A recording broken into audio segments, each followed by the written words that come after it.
I think we might have made a little bit of history tonight. 1 year ago, Alberta took a hard turn to the left. The Progressive Conservatives' 44-year reign came to an end, and voters installed the province's first ever NDP government.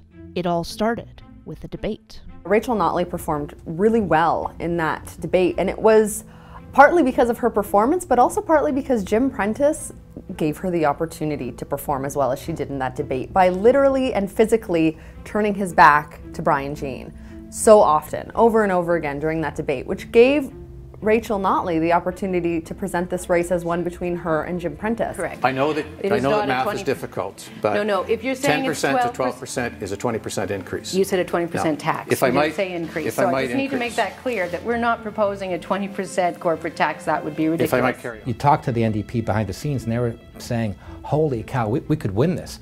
And it wasn't always said with great joy. There was people inside the party who thought, "Holy cow, we could win this," meaning we're not ready. So they had to get a transition team together in the last 10 days, of course, and they win it. They are over the moon, they're so happy, but they're also shocked. Chief Justice, distinguished guests, valued colleagues, and Albertans from across our great province, welcome to your Legislative Assembly.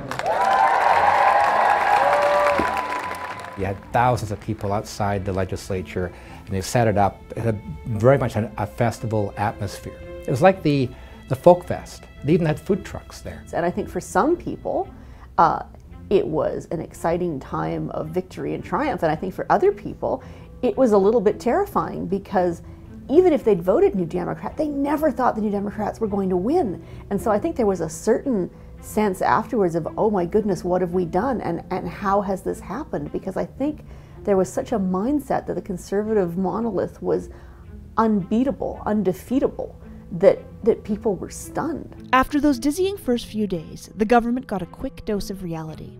The price of oil, which was already tumbling under the PCs, went into freefall. It's one thing to have that giddy celebration carnival with free ice cream at the legislature in the waiting pool, and then suddenly the price of oil crashes. It's made everything that much more difficult. I think that the NDP would have had a difficult time even in the best of economic situations. Their opposition can say the NDP is making things worse. So whenever a person's laid off, don't blame the price of oil, blame the NDP.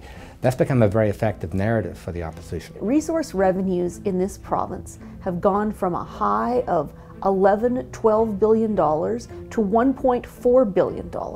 That's a hole that no government could possibly make up. I interviewed Brian Jean a couple of weeks ago, and he actually said to me, I said to him, do you wish things had gone, or how do you think things could have gone differently in the election? And he said, frankly, I don't think it's a good time to be governing right now.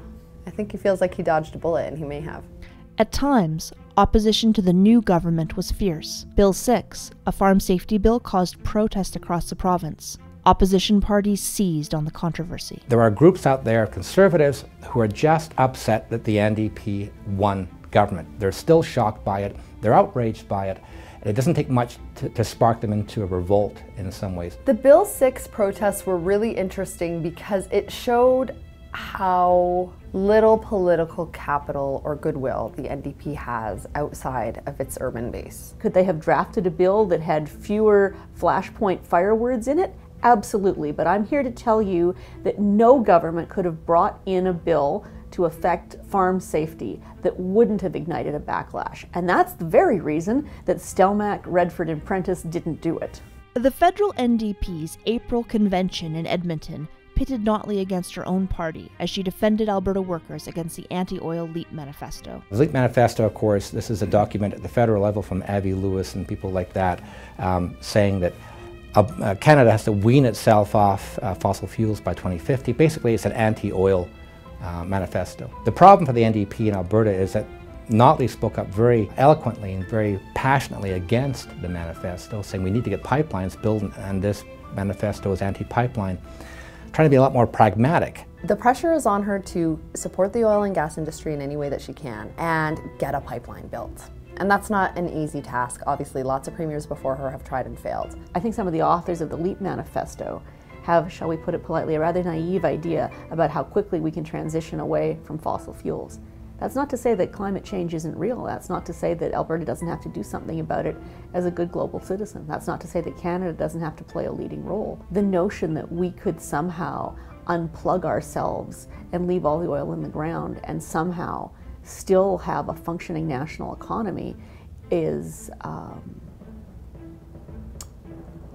idealistic.